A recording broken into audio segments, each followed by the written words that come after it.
वाह क्या बात है। मित्रों, मैं अनिल चंद्रा एवं साथी अपने सम्मानित सहयोगियों के साथ आप सबके बीच में एक धम्म गीत आप सबके बीच में प्रस्तुत कर रहा हूं। उम्मीद करता हूं आप अपने बेटे अपने भाई को जरूर अपना आशीष प्रदान करेंगे। कहना है गीत की लाइन में क्या,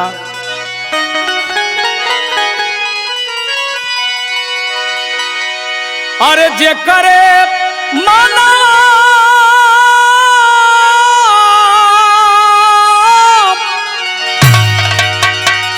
अरे जे करे मनवा में अरे तीन चीज आई,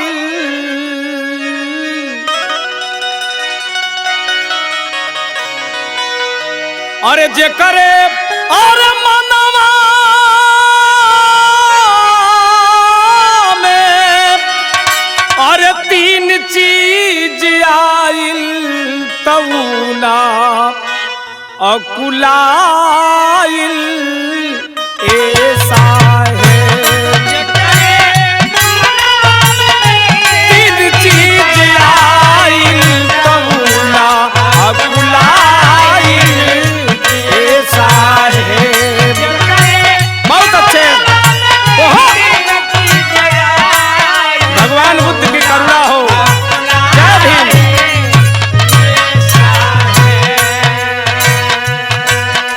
कितनी अनमोल लाइन लिख रहे हैं हमारे परम पूजनीय गुरुजी B.K. बौद्ध जी। क्या लाइन है, बुद्धं शरणं गच्छामि धम्मं शरणं गच्छामि हो धम्मं शरणं गच्छामि। बारे दुर्विजय बाबू क्या बात है, वाह बाल मुकुंद भैया, वाह हीरा भैया, वाह शिवचंद भैया, क्या बात है, वाह राजेश भैया।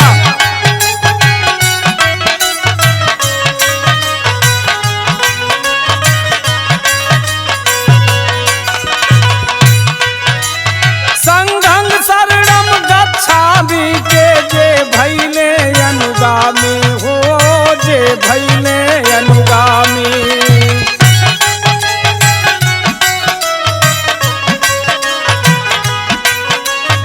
क्या बात है, वाह।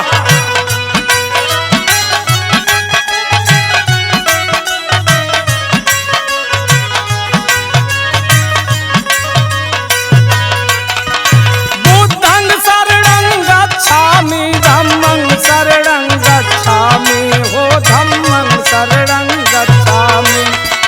संघं शरणं गच्छामि के जे भैले अनुगामी हो, जे भैले अनुगामी। पांच सील जे पालन कइले,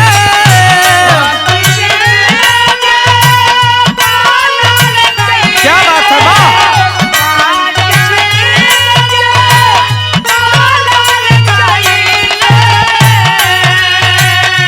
पांच सील जे पालन कइले, सुखवा के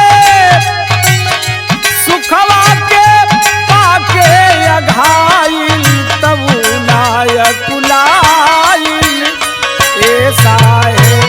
जे करे मनवा में तीन चीज आइल तबु नायक कुलाइल ऐसा है। जे करे मनवा में तीन चीज आइल तबु नायक कुलाइल ऐसा है। जे करे मनवा में, क्या बात है, वाह शिवचंद भैया, वाह राजेश भैया।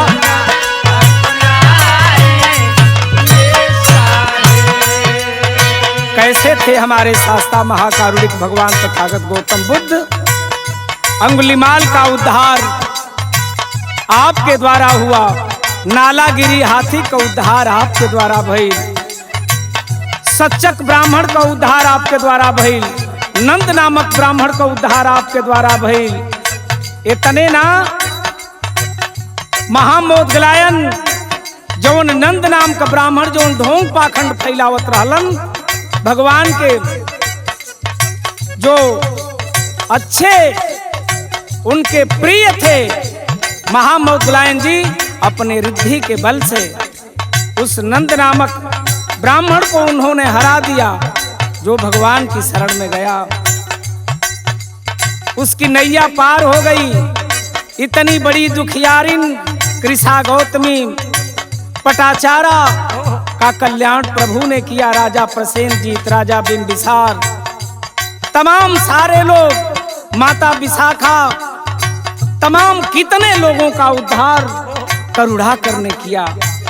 बारे प्रभु, आपका ज्ञान इस लोक कल्याण के हित के लिए था, आपका जन्म इस संसार के भलाई के लिए था। तो इसीलिए कह रहा हूं इस बहुजन समाज के लोगों से, क्या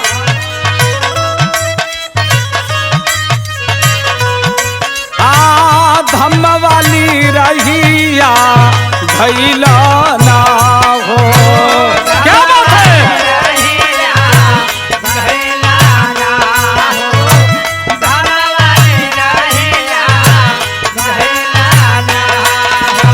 क्यों कह रहा हूँ? माता पिता के द्वारा हमके आपके जन्म मिल गई, लेकिन जीवन जिए का कोनो कानून ना रहल।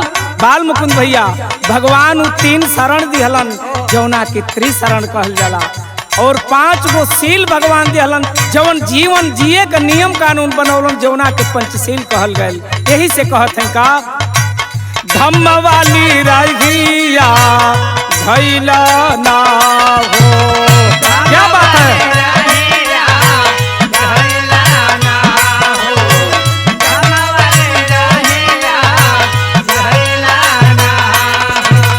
कट जाई दुखा वाके फासरिया, कट जाई।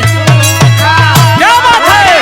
बाहर हीरा भैया, कट जाई दुखा वाके फासरिया, धम्म वाली रहिया धैला ना।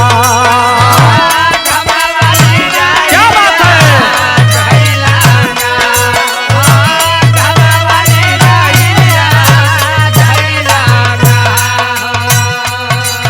कितनी अनमोल लाइन है दूसरी लाइन में, क्या 3 शरणिया पंचशील के भीम जी धारण कैले हो, भीम जी धारण कैले।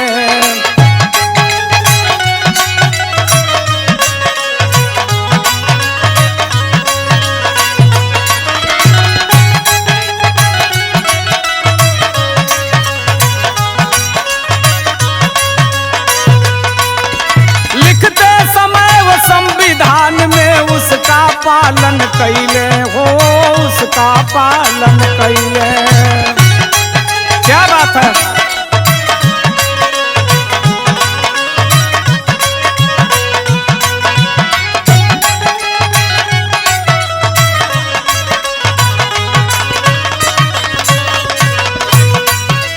तीन शरणियों पंचशील के भीम जी धारण कैले हो, भीम जी धारण कैले। लिखते समय वो संविधान में इसका पालन कैले हो, इसका पालन कैले। मनियो कर्म से कबो विचलित ना भइले। क्या बात है? मनियो कर्म से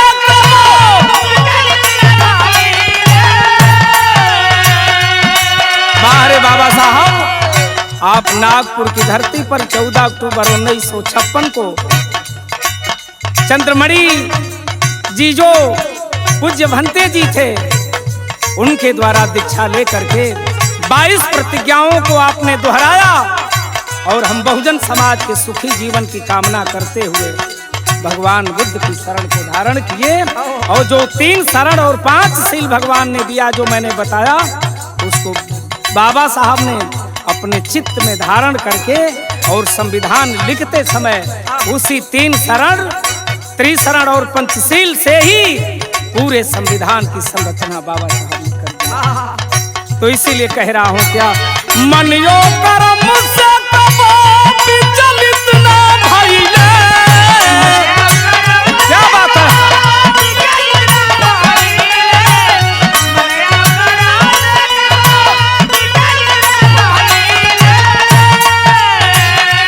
मनियो करम सकबो विचलित न भइले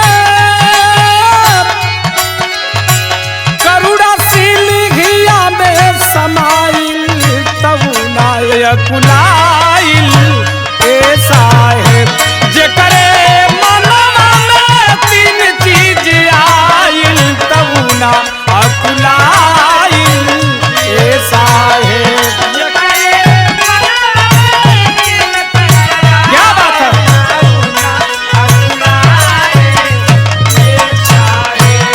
बारे बाबा साहब, आपने जो भारत का संविधान बना करके दिया, किसी जाति धर्म मजहब के लोग हों सबकी सुरक्षा की गारंटी, सबको अपने धर्म को मानने की अभिव्यक्ति, मान सम्मान स्वाभिमान से जिंदगी जीने की अभिव्यक्ति।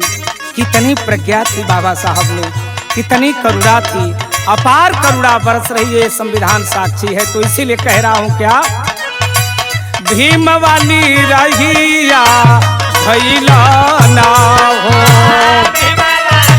क्या बात है।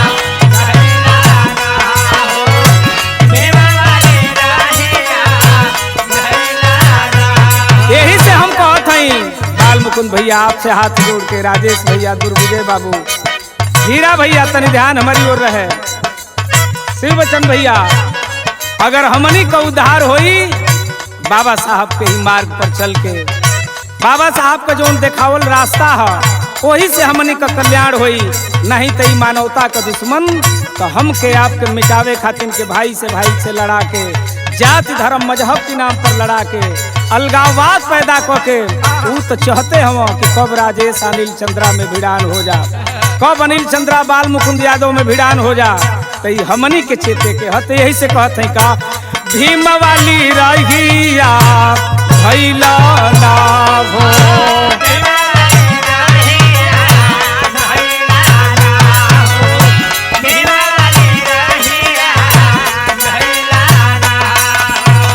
पर होई बहुजन तोहरी नेवारिया, पर होई। क्या बात है। जय भीम।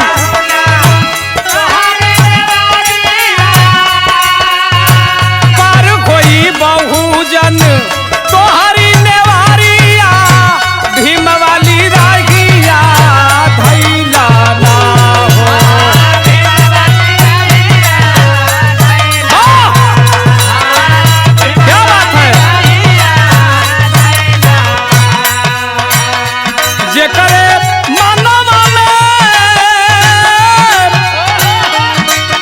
जे करे और मनवा में, अरे जे करे मनवा में, अरे जे करे मनवा में, अरे तीन चीज आइल तो ऊनाया कुलाइल ऐसा है। चीज आइल तो ऊनाया कुलाइल ऐसा है।